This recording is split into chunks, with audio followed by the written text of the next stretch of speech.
Good day, everybody. My name is Dana Massett, and today I'm here to deliver the astrology report for April 2019.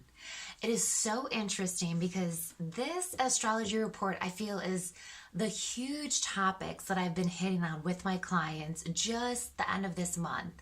So last month and into this month, these are the topics that keep coming up. So in the sense of what do I need to focus on, now is a time to really focus on your belief systems. So a lot of people want to attract abundance, but abundance is a mindset. So even if you speak affirmations, and you're saving money and you have that great career, if you don't believe that you deserve abundance or you don't feel worthier of abundance, it's not going to go as planned. Fulfillment is not going to reach as high as you want it to be. Also, whatever your financial beliefs and beliefs around money were in childhood, so whatever your parents believed or whatever your grandparents believed, check that out. Naturally, we do receive some negative or limiting belief systems and messages in our childhood. No blame needed, but it's just an examination needs to take place. So I just worked with a client the other day, and we were just talking about, like, what would your parents say about money in the household? And to their surprise, the things that were coming out that they weren't even consciously thinking about. And it was just like a mind blower for that person. And when you can become aware of what your programming is, especially deep in the subconscious, you can then work with it.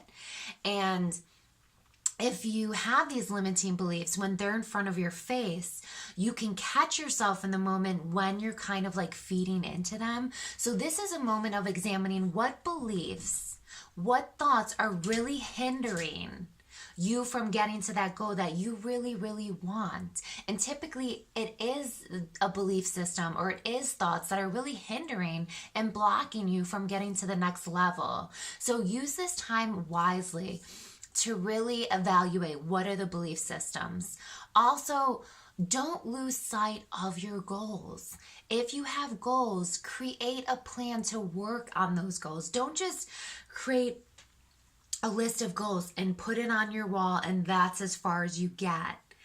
Think about, break down the steps. Who do I need to talk to? Who do I need to network with? Do I need to get a certificate to get to this level of achievement? Do I need to connect with my friends more and brainstorm with my friends? Or if I'm seeking joy, maybe I need to create some more social events to expand that joy. Or maybe I need to do some inner work. Do I need to find a shaman to work with? Do I need to find a psychotherapist to work with? Don't just write down your goals and not create a plan of action of how to get there. The universe doesn't work that way. If you're being stagnant, and I hate to say lazy, but just kind of dismissive of what the steps are and basically infusing energy into your goals, into your future manifestation, the universe is going to think that you really don't want it. So now is a time to really get focused. Let me make sure I'm not missing anything. Okay, when the full moon comes, this is going to be a little tricky, but it doesn't have to be. When the full moon comes, this is a time to, whatever your relationships are, it could be business partnerships, it could be friendships, it could be romantic relationships, whatever you're avoiding, whatever's kind of lingering under the surface that we all can feel, but we're just like, shh, I'm just gonna make this phone call to my friend and like distract myself from the feeling that I'm feeling. I'm just going to read this book to push the feeling down again. Whatever that feeling is that we keep pushing down, because we're human and that's okay. But eventually you're going to have to look at that. And as long as you know that, avoid away. But this is the time when the full moon comes that is going to be heightened and actually supportive to heal and support you through that process of whatever you're trying to avoid. help kind of womb it for you. I feel like the hands of divine like holding it around for you and like gently bring it up to the surface, and there's a sense of readiness for you to address that. So again, it could be friendships, it could be partnerships, it could be the relationship. And here's the thing, when it comes up like this, you can have a gentle conversation with yourself about it. It doesn't have to be dramatized. If it's about another person, you don't need to dramatize it. You can have gentle, firm, clear communication. The other piece of this is boundaries. Another topic I've been talking about a lot with my clients, boundaries.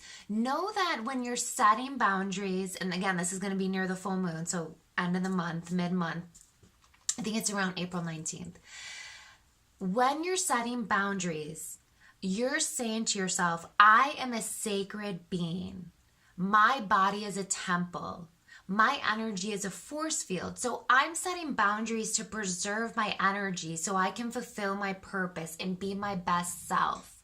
Even if you just want to be your best self to yourself, that is great. That is like number one. If you want to be your best self to your coworkers, if you want to be your best self to the person you're partnered with, if you want to be a best self to your children, whatever it is, that's what you deserve to be. And part of that is having boundaries.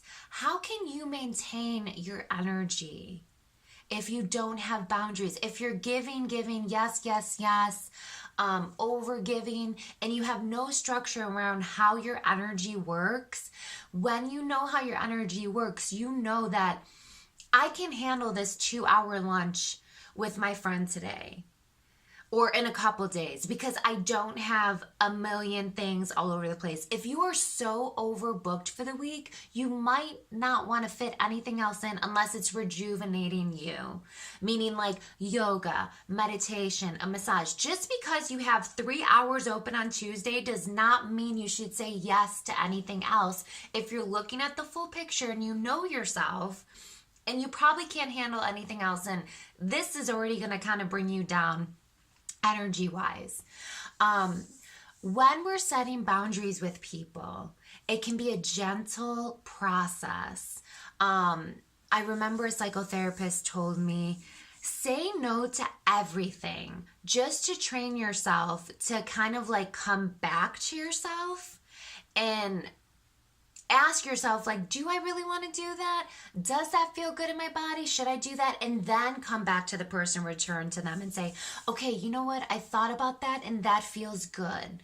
Or you know what? I thought about that and now just isn't a good time for me. So what I actually practice doing is, you know what? Let me think about that and I will get back to you. When you do that, also take ownership that you did say that you would get back to that person. So get back to them. And I always feel like 3 days, like take those 3 days to come back to yourself and see how that feels, and then return to them and be honest with them. Just because you have the open time or the resources or the availability does not mean you need to say yes to everything that comes your way. Say yes to the things that feel good in your gut. Trust your gut. Also focusing on equal exchange relationships, another topic I'm always talking about. Pay attention to your relationships, even the ones that you're excited about. Like, really pay attention. Don't fall into the role of the overgiver or the taker. Really pay attention to the relationship. Like, is that person as responsive to me as I am to them? And if not, it's just like balance the mode that they're kind of sending to you. Balance that vibration. Focus on equal exchange energy in your relationships. Namaste.